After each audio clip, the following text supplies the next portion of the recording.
Endi sizlar bilan chiroyliroq saytlarni ustida ishlaymiz va tayyor shablonlarda ishlaymiz. Buning uchun temadan neva deb qidiramiz, neva. Va mana o'sha tema.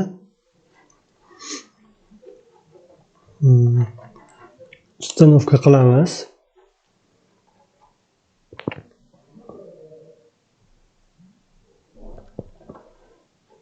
Aktivirovать qilamiz.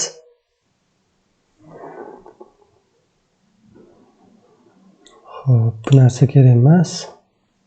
Informatsiyaga kirib neva настройки.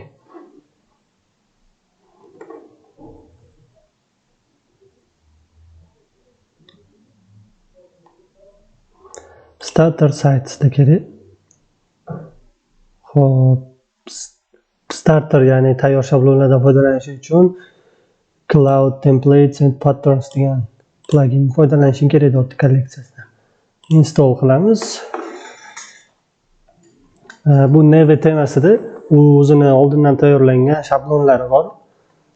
50 ga yaqin bepullari. Shulardan o'zingizga mosini bemalol tanlab ishlatishingiz mumkin. Mana bu narsalar nima desa, Gutenberg, Elementor, Breezy, Beaver, Dive, Thrive deganlari. Men bulari page builderlar hisoblanadi. Bular haqida keyingi videolarda, keyingi kurslarda ko'rib chiqishingiz mumkin. Elementor tanlanglar. Boshlanishiga o'zingizga oson bo'ladi. Va men bu saytlardan qaysi biri sizlarga to'g'ri kelayotgan bo'lsa, preview qilib ko'rishingiz mumkin.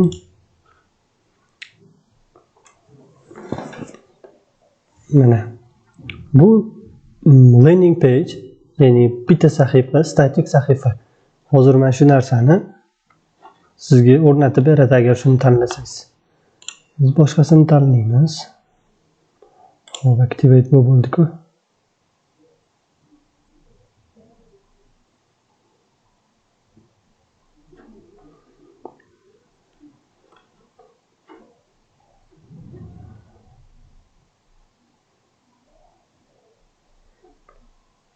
Mana bu premium temalar, pulli temalar. Bular bizga hozircha kerak emas. Kerakli mayli freelancer import qilamiz. Kerakli narsalar hammasini o'zi import qilib, saytingizni tayyor holga keltirib beradi.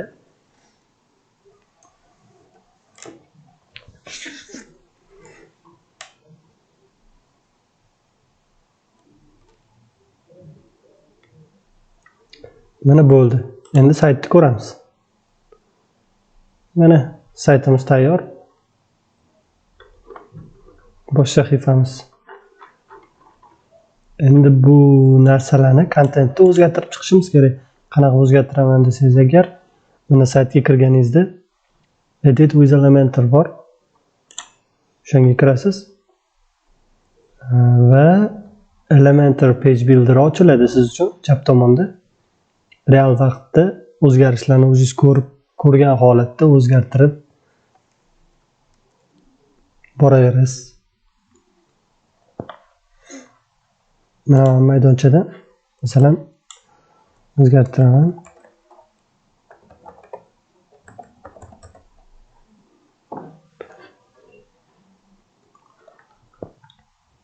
Shu kabi boshqa o'zingizga kerakli temalarni topib, bemalol o'zingizga moslab chiqsanglar bo'ladi. Keyingi videolarda ko'rishguncha.